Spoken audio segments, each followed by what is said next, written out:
Baik, Assalamualaikum warahmatullahi wabarakatuh. Sebelumnya perkenalkan, saya Indra Putri Nanta Simbolon dengan NPM 210826026. Jadi pada kali ini saya akan mempresentasikan mind map yang berjudul Hipertemis Gravidarum pada blok obstetrik. Jadi yang pertama, di sini saya akan membahas mengenai dari definisi hipertemis gravidarum. Nah, jadi secara pengertian dan gambaran umum, hipertemis gravidarum itu dia berupa gejala mual dan muntah yang sangat parah pada ibu hamil, lebih berat dari morning sickness biasa. Kondisi ini bisa menyebabkan ibu tidak mampu makan atau minum, lemas, dan memerlukan perawatan rumah sakit. Biasanya dia juga memiliki dampak signifikan pada kesehatan ibu selama kehamilan awal.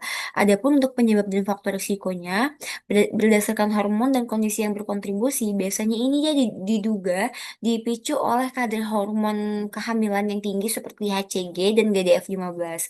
Faktor risikonya itu dia meliputi kehamilan pertama, hamil anak kembar, dan juga obesitas. Adapun berdasarkan faktor genetik dan penyakit penyerta, contohnya itu dia seperti riwayat keluarga dengan HG meningkatkan kemungkinan terjadinya, dan juga penyakit trofoblastik dan gangguan tiroid juga menjadi pemicu penting. Adapun untuk gejala dan diagnosisnya, yang pertama itu berdasarkan tanda dan gejala klinis, itu biasanya dia bisa mual dan muntah terus-menerus sebelum usia kehamilan itu dia 16 minggu.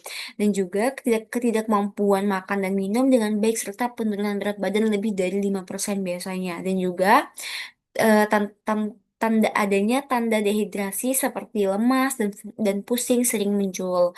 Untuk pemeriksaan penunjang, itu biasanya ditemukan keton dalam urin sebagai indikator tubuh kekurangan energi, dan juga diagnosis dapat ditegakkan berdasarkan gejala klinis dan hasil pemeriksaan laboratorium. Nah, selanjutnya di sini untuk komplikasi dari hiperemesis gravidarum berdasarkan dampak pada ibu. Pada ibu itu biasanya dia rentan risiko dehidrasi, kekurangan gizi, gangguan elektrolit, dan gangguan fungsi hati, dan juga bisa berkembang menjadi Wernicke ensefalopati akibat kekurangan vitamin B1. Nah, selanjutnya dampak pada janin, itu dia rentan risiko kelainan prematur dan berat badan lahir yang rendah, dan juga pertumbuhan janin dapat terganggu akibat kondisi ibu yang tidak stabil. Selanjutnya, adapun untuk penanganan dari hiperemesis gravidarum, yang pertama itu pendekatan non-obat, seperti makan dalam porsi kecil tapi sering dan menjaga asupan cairan yang cukup, dan juga istirahat yang cukup, dan manajemen stres yang sangat dianjurkan.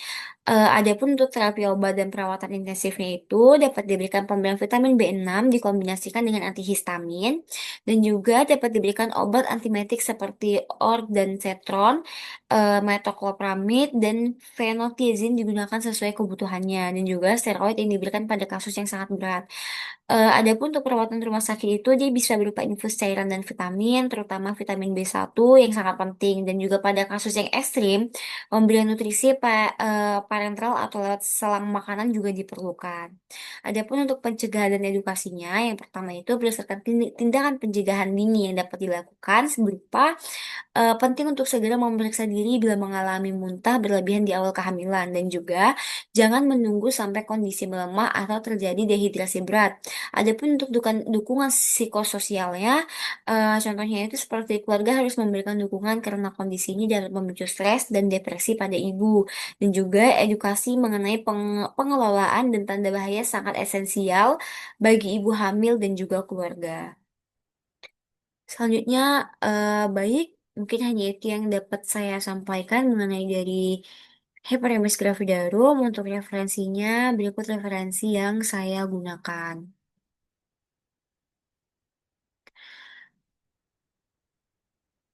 Ya baik, mungkin hanya itu. Saya akhiri. Wassalamualaikum warahmatullahi wabarakatuh.